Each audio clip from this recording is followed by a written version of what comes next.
And so what other challenges have you encountered with establishing Lost Heritage Productions? Well, as an entity which is non-commercial,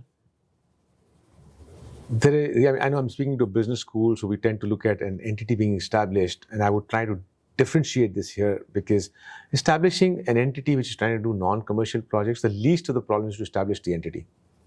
Yeah, because the vision is only your creative mind. What you need is an entity that just parks the funds which are required in the next 2 to 3 years to run the project's expenses. That's it. Because there's no revenue model. The revenue model for the next project will come based on your thought, right? So the challenge is whether the next thought for the most beautiful project is going to emerge in your mind. That's the biggest problem, right? So once that thought emerges, and most of the time the way I define our projects are, we're getting into areas where others are choosing not to grow. And so whether it be the lands of Indus, where the partition moved the communities away based on faith and absurd assumption that the communities could not live together because their faiths are different. And the fact is the communities had been living there together for so many years. So you are looking at getting there and you're saying, well, my forefathers left everything and came down, but religion is not legacy. Religion is a subset of a legacy, right? So how do you get in there? Right? But somehow when you're prepared with those years of work and the quest and the passion is really solid, and the divine energy starts seeing, okay, now this guy's career needs to be thrust on a different direction to create something else, beautifully the energies start embracing you. So you start, we have not had a bed of roses, but just experientially getting inside and looking at the moment and then going deeper and deeper, and bodies of work get created. Looking at the same core skill. So our core skill is still going into places where others are not going. Guru Nanak's docuseries is getting into beyond just Pakistan. How do you get into Afghanistan to do this with cameras and drones? How do you get into Iraq? How do you get into Saudi? How do you get into Iran? Yeah. How do you get into Tibet? How do you go across India, right? How can you go? It becomes bigger and bigger problem, but some energy is helping you and you just keep doing it. It keeps happening. It starts manifesting. You've done it. Then how do you give it a philosophical context? Because that's another place that we choose not to go. So it's not the physical world. We are moving more inwards. And the Oneness and Diversity Project, how do you create a content based on the philosophical, allegoric, metaphoric messages of these saints?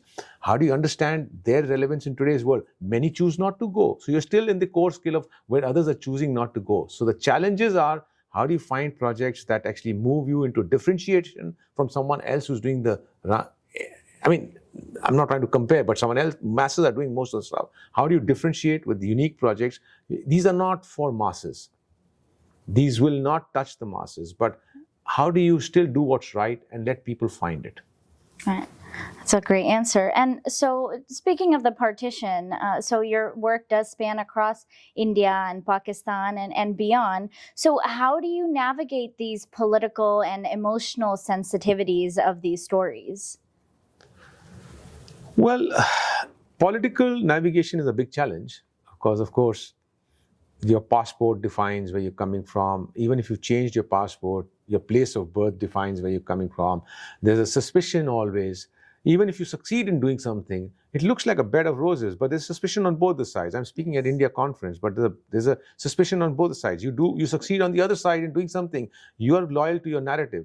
You succeed, and as like in our Indian tradition, they say that you can't take out the butter by a straight finger. You have to curve it, right? You will curve it to take it out. Your loyalty is to the narrative, right? How you've taken it out, of course you've got to bend your finger, right, to take out things. And you've taken it out, you've created a narrative. Well, even on the India side, then they'll start looking at how do you do it? So there's a challenge that you have to justify your existence. And today's political world, there is no one side better than the other. Both sides are suspecting each other. And that's not what our forefathers were doing. The political boundaries actually divide us. So you're always constantly challenged with this political aspect of these works that you're doing. Even if you succeed there, now you're taking a place like Afghanistan. Why should Afghanistan allow you to enter, right? Even if you go inside, how should you succeed there? So these are challenges that come in. So that's on the political side. But there are bigger challenges from an emotional side that do come in because you go in with a blank slate, right? And as you get inside, you start coming across remnants of your legacy, your past, which the narratives today don't tell you. Because today we're living in a world which is rapidly evolving, and you're being made to believe something. The conditioned narratives tell you this is what is right. But when you actually open up the narrative and you say, hey, I'm seeing something else, what my forefathers were doing there in terms of the art, architecture, the frescoes, the communities that are living there, you see a very different narrative, right? Yes. And that makes you then pose the emotional question as to how far on the left or right have we gone from the median? Right. And are there any upcoming projects or collaborations we should be looking forward to on bridging all of these gaps? Well, I've already alluded to, I've already talked about the Oneness and Diversity Project, Yes. the Indic Saints that we're working on in terms of audiovisual content. We're already 2 years into it. It's 3 years more of work to happen. We are working on philanthropic support. For me, the biggest challenge always remains, how do I get to survive the next year for the project? Because there's no grants, nothing. We're not attached to any educational institutions. We're not attached to any educational body, but we are creating generational products, right? So how do you create this and then offer? There's no revenue model inside this. With that context, I don't think beyond 3 years. 3 years itself is very long. Okay. Because I don't know if I'm going to survive the next month. Okay. Right? So you are doing a very different, so I know as a business school, you're asking about typical business aspects of it. I myself I'm a graduate from Chicago Business School, right? And I understand that's how the mind works, but this is a different space. Right. Right? You're creating wealth, but the definition of wealth here is very different. It's not dollars and cents.